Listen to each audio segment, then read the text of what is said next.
I went from failing at language learning for 3 years straight to learning 2 languages in a matter of months. And in this video, I'm going to tell you exactly how it happened. So it all started about 5 years ago, and I was browsing YouTube, and I came across kind of the polyglot section of YouTube. You know, the people speaking 20 languages, impressing people on the street. And funny enough, that is actually what got me into language learning. But I really had no clue what I was doing. And all I could think about was that I wanted to be like those polyglots and speak as many languages as I possibly could. But because I was in such a hurry to learn all the languages in the world, I never made any progress in any of them. And that cycle went on for 3 whole years. And at the end of those 3 years, I really had nothing to show for it. And during this time, I would say I was constantly searching for success, and I wasn't really committed to actually doing the learning. But that would start to change one summer when I got injured.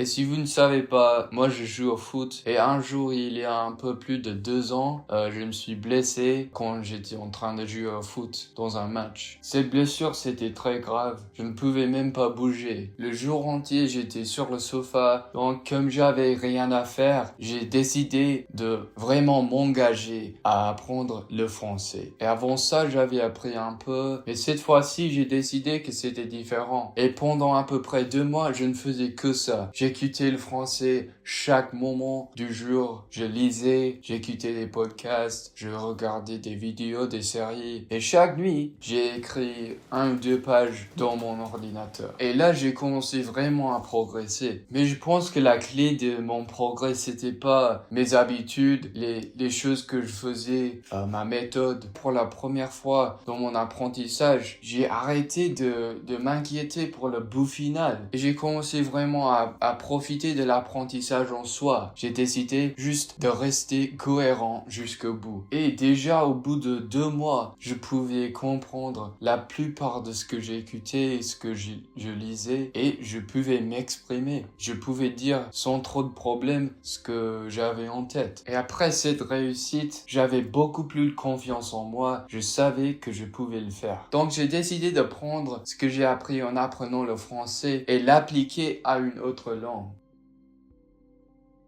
Y así, después de solo un par de meses aprendiendo el francés, decidí aprender el español también. Pero como he dicho antes, durante estos 2 meses que estaba aprendiendo el francés, lo estaba haciendo cada hora de cada día, básicamente. Pero ya me estaba recuperando de mi lesión, ya no tenía el tiempo que tenía antes. Tenía la escuela y esta vez solo tenía como mucho un par de horas a dedicar al español cada día. Pero como ya sabía cómo progresar, usé casi las mismas estrategias, pero con mucho menos tiempo, y diría que logré aprender el español aún más rápido que el francés. Pero hacía las mismas cosas. Escuchaba podcasts, veía series y escribí un par de páginas cada noche. Y hoy en día diría que hablo el español mejor que el francés. So as you can see, I'm far from perfect in either language, but I really am happy with how much progress I've made and how much I continue to progress.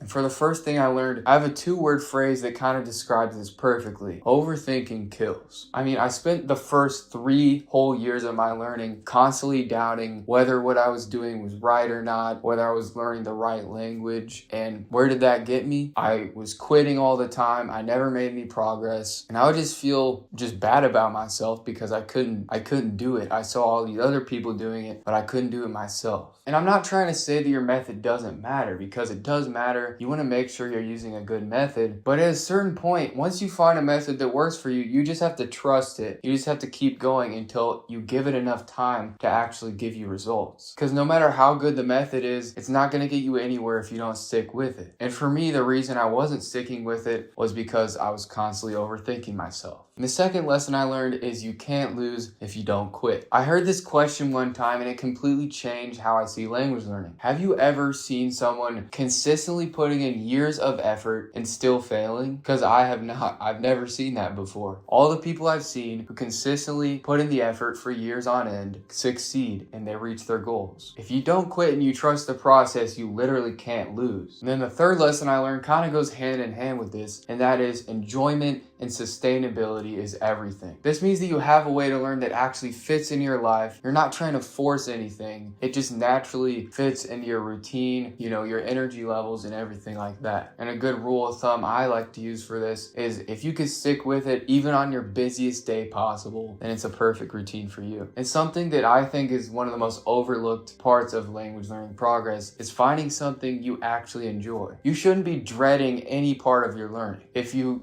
hate it and you're just doing it because you think it's the best for you, then that's not going to be the best for you in the long run. What's going to be the best for you is something that you actually enjoy, because then it won't feel like a chore. It won't feel like homework. It will just feel like a part of your life that you look forward to doing every day. So to sum up these 3 lessons, overthinking kills. You can't lose if you don't quit, and sustainability and enjoyment are everything. And then now I want to talk a little bit about what the future holds for me and what my plans are. So as far as the languages I'm learning right now, I'm really just focused on perfecting my Spanish and my French, because I'm obviously far from perfect in either of them, and I want to reach a level that I'm truly proud of. And I used to be in such a rush to learn every single language under the sun, but that literally got me nowhere. So now I'm taking a much more relaxed approach. I really am just trying to enjoy the process of learning every day, of improving, and enjoy language learning, because I intend to continue learning languages my entire life, so there will be time to learn all the languages I want in the future. But more importantly than that, my goal is to make it so you guys can start making real progress today instead of having to wait years to start. And speaking of that, if you're learning a language and you've just been feeling a little stuck lately and you don't really know how to fix it, then watch this video next.